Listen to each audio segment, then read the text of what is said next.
All right, welcome back to our special new podcast series, The 20-Minute Investor, where my partner Nathan and I bring you actionable nuggets and insights from our real estate investing journeys in bite-sized 20-minute episodes. I'm Aaron Amin. My wife and I built a portfolio of 8 cash-flowing rentals across 3 states while working full-time and raising a young family. And I'm Nathan, a husband, father, technology executive who built a portfolio of cash-flowing rentals across 2 states from over 2,000 miles away.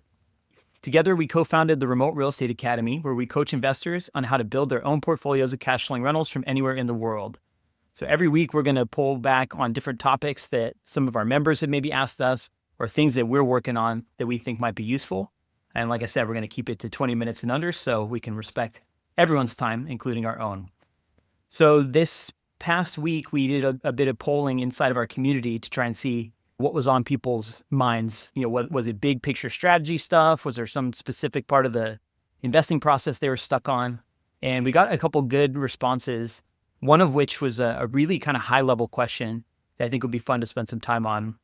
And it was about, am I playing the game right? This was from someone who already has a portfolio. They've already invested across multiple states, but they're hitting the kind of common valley of despair where they're a few years into their journey and some stuff has broken, gone wrong on the CapEx side. There's been an eviction, some of the pains that are more or less inevitable when you play the rental game for long enough, but they hurt nonetheless. And I can tell that what he's looking for is some validation that, hey, is this the right game, even though some of this stuff really sucks and it's really getting him down. So Nathan, what do you think? What's the kind of first part of answering that question? Well, the first thing that comes to mind is I think we've all been there. And I say that tongue in cheek, but it really is more about, I think it's part of the journey, right? I'm sure someone out there has the perfect real estate journey and nothing ever goes wrong or nothing ever went wrong and all is good. But I think more often than not, for most people, that's maybe part of the game, right? The one thing that I heard or I was told when I started my journey that I try to keep in mind every single day when I do anything related to real estate, somebody said something to me, or I heard it somewhere, I can't remember, along the lines of, as long as you're ready, mentally, financially, process, people, network, whatever it is, as long as you're ready and you know that crap's going to hit the fan, then you'll be fine, right? That's something that just stuck to my mind and I keep in my mind all the time because there's always stuff that is going to happen, right? And there's stuff that happens all the time. I've had evictions. I've had trees fall on my houses or one house in this case, but, through after storms. And as long as I think you're mentally and financially prepared and you know that it's just part of the game, then at least for me, it really just helps get through this kind of stuff. Yeah, how about 100%. you? Yeah, What's 100%. yeah. I think expectations are a very important part of it. And sometimes there's a false sense of security, especially when you buy newer properties in nicer areas with stable tenants that are renewing their lease year after year. When things don't go wrong, it creates this sense of security, which is well earned, right? If you bought a good house in a good area and you have good tenant screening processes and you are a good landlord, then yes, it's less likely for things to go wrong, but it is still 100% inevitable that you will have CapEx events, that you will have a tenant that hits a hard time. There could be events totally outside of their control, outside of your control, that really affect what happens with your portfolio. And if you're not expecting that, no matter when, right, it could occur on day 1 or it could occur on year 3. I think that's something hard to grapple with. But even if you do expect it, this is where I think it gets tough. Like, even if you set your expectations, hey, something's going to happen, it's just a matter of when, you're saving money in your reserve accounts, it still sucks. No fun when it happens, that's for sure. And just one anecdote there is that, like, in 2023, there was a 6-month period where there was not a single vacancy, not a single missed rent payment, not a single repair, not a single CapEx expense on my 8 property portfolio across 3 states. And I didn't get any calls. It was like just felt like true mailbox money. Yeah, it felt like a dream, right? And that's great. We were still stuffing away reserves. And for the most part, I don't touch those operating accounts. Like, I don't draw down on them monthly for personal expenses. So it was great. We were building up this big cushion. Then one of our tenants went missing for 37 days. And that started a snowball of events over the winter where there was this like, I think it was about an 8-week stretch where 6 of those 8 properties all had major between $1,000 and $4,000 expenses in a really short period of time. So that entire reserve allocation was evaporated very quickly. And then it was all of a sudden our reserve was back down. And so if 6 more things went wrong, we were going to be dipping into our own pocket. I share that because at that point in my journey, I was far enough to know to expect bad things to happen. But you can't control when those things happen all at the same time. And you certainly can't control how your emotional reaction is when those things do happen. You can insulate as best as you can, but I totally validate the feeling of sometimes wondering if you feel like you're playing the right game when stuff like that happens in short succession. Yeah, they couldn't agree more. I think there's also, which is why I said it the way I did earlier on, but there's really, to me at least, there's 2 parts to this, right? There's the mental aspect, just being prepared, just knowing that stuff's going to happen. And when it does, it does. And of course, at the time or on the moment, it's going to feel very unpleasant. And despite how prepared you are, it's never fun. And you got to absorb that information, that news, and you got to deal with it. I think the other part is the financial aspect, right? Because I think even if you are mentally prepared, if, say, you did not have the financial reserves to cope and absorb these events, you would be in a very, very different situation. So that's why, to me, it's really important to have both of those aspects, lined up and ready, so that when things happen, again, not going to be fun. You're going to take time to process and all this stuff because you're disappointed, upset. You just started seeing your reserves and your income grow, and these properties are generating cash for you, and it's all great. And then all of a sudden something happens and that goes down, right? Because you have to absorb the event. But if you can't, because you don't have reserves, whether it be in kind of your real estate business or your personal life, very different situation, right? So I think it's really important to have, or to be prepared on kind of those 2 fronts, mentally and financially. Totally. And I think as well, when you get a handful of rentals, for example, even if they're in multiple markets, the way I think about it, not from an accounting standpoint, but in my head, I think of the aggregation of all that cash flow as, let's say my Vegas properties are performing very well, but my Iowa properties had a few problems recently, and I need to do an owner draw from Vegas to go replenish my Iowa reserves. Like I'll do stuff like that. And from that perspective, I also think about like just keeping really clean books. Like, you and I both use Stessa, and we do our monthly reporting, and we see like, okay, where did we have overage? Like, where did we not have to draw down our reserves or maintenance? And where did we have to dip into it? And I think there's this like ongoing reconciliation of just, you can cross collateralize those repair and reserve allocations a little bit. Again, very clear, like do it in a clean way with your bookkeeping that's not going to compromise those from an asset protection standpoint. That's one thing where like getting a critical mass of like 6 to 8 rentals, it can help, because if one has problems, the cash flow from the others can help backstop you a bit, especially when your reserves start running dry. I don't know, do you think of it similarly or? No, exactly the same. And I remember when I started, we might have talked about this last time on the last episode or 2, I can't remember, but precisely for what you just said, one of my goals early on was to get to a certain number of properties so that I have that diversification or de-risking kind of aspect to my portfolio. And should something happen to one of my properties, that the others could help absorb kind of the financial cost and help address any issues that come up. So 100%. You get to a point where, like you said, you have that critical mass or that critical number, whatever it is, where hopefully you get to a place where you don't have to think about contributing from your own personal funds or assets to go maintain, fix, repair your portfolio. Definitely. And I think too, we talk about in our academy that when we talk about cash flow, we're usually referring to profit, and we're very, very explicit about when we talk about, $200 a month cash flow. But that's not the rent minus the mortgage. That is the rent minus the mortgage, minus an expense allocation, minus CapEx, maintenance, property management. That's the net. And I think sometimes people group their cash flow all into one bucket and just say, oh, this is just available money for whatever. And somewhere in between that I think is realistic, where all those allocations I mentioned, property management, maintenance, CapEx, I don't have a different bank account for those.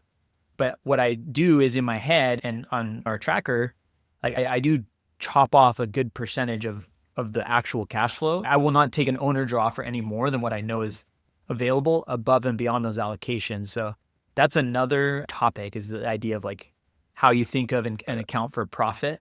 But do you have any similar like system? Yeah, I was going to say exactly. It's probably a whole other episode because it's probably going to be more than a few minutes to talk about. But for our portfolio, the model that I follow is the profit first model. And while I think technically it might be one bank account, I'm not even sure actually, but I use online financial or tech systems, not that are layered on top of the bank or the banking services that will automatically do that separation. So anytime money comes into the account, I have a certain percentage that goes to profit, certain percentage that goes to expenses, certain or reserves, certain percentage that goes to taxes, certain percentage that goes to owner profit. I think no, I already said profit. I can't remember what it's called, but essentially, I have systems in place through fintech, financial technology services, and I use two different ones for our different LLCs that will do that automatically for me. So I don't even have to think about it. When money comes in, it is distributed across 4 or 5 different buckets based on certain percentages. So my hand's forced in that sense, which I love, frankly, because then I know I have reserves. Yeah, definitely. So I know we're getting into more of like cash management, but I think the reason we went down that rabbit hole a little bit was because some of like feeling more secure and like you understand your accounting and bookkeeping system is what's going to also help you in those moments where you need that resilience. Because sometimes you just can't see through to the other side to say, okay, like how long is it going to take for this stuff to replenish? How long is it going to take? How well am I insulated against these big CapEx events and expenses? And just having like control over your books and also thinking about how you treat the profit in your business, it solves multiple problems. Like one, it shows you that there is still profit to be had at some point. You just got to like continue to fine tune the way your accounting is. And then two is that your reserves will build back, whether immediately or whether it takes 6 to 8 months. You just got to have the discipline to forecast that stuff out. So one other element of the are you playing the right game discussion, which again, this could be a spin-off episode too, but multiple markets, right? So you're in 2 markets, I'm in Yep. 3, and I know a few of our members invest in multiple, if not several markets. And so I want to get your quick take on like, I've heard differing opinions. Some people have 10 markets they're in. Some people swear by only having one market. Where do you kind of fall on that spectrum? And like, do you ever plan to expand beyond the 2 that you're already in? Yeah, that's a fantastic topic. And like you said, probably another whole episode. But I'm actually a very simple guy. I listen to those who are 10 steps ahead of me and I try to replicate what they do. And when I hear way more seasoned real estate investors who say they've gone through consolidation and they went from I was in 10 markets or 5 markets down to 2 or 3, they've done it for a reason. They've done it because they have more experience than I do. So I'm going to do the same. So because I hear these types of things, I very intentionally try to not go too broad into too many markets. That said, there is one aspect to be in multiple markets, let's say 2, maybe 3. I don't know what the right number is. I don't necessarily have an opinion on what that number is. But there's this aspect of de-risking your portfolio and kind of diversification if you're in several markets, because should you be all in one market and something happens to that market, the biggest employer leaves, just big stuff could happen, then that's your entire portfolio that's at risk. Whereas if you're in several markets, then you're kind of de-risking it in that sense. So I like being, in my case, I'm into, but I don't know what the magic number is. I would not ever go into probably more than 3 personally, primarily because of the process overhead of knowing 3 markets as well as I know the 2 that I'm in, having your network, the people, the property managers, it's different taxes, different fee structures from your property managers, different preferences for communicating, different realtors when you want to buy or sell a property. So all of that stuff is just, I don't want that overhead because I'm trying to stick to the 20 minutes a day and not spend more than the 20 minutes on my real estate and rental portfolio every single day. And I think that becomes really hard when you're dealing with more people, right? Just by nature of being in more markets. 100%. I feel very similarly. And I think you called out one thing, which is like de-risking or diversifying. That to me is the main reason to have multiple markets, not necessarily to like, you can find good deals in a lot of different Anywhere. places, right? So if I'm thinking only along the lines of, I want a 3-bed, 2-bath house that's got this profile, I don't care what city it's in. I just wanted to have this type of return profile in this type of neighborhood.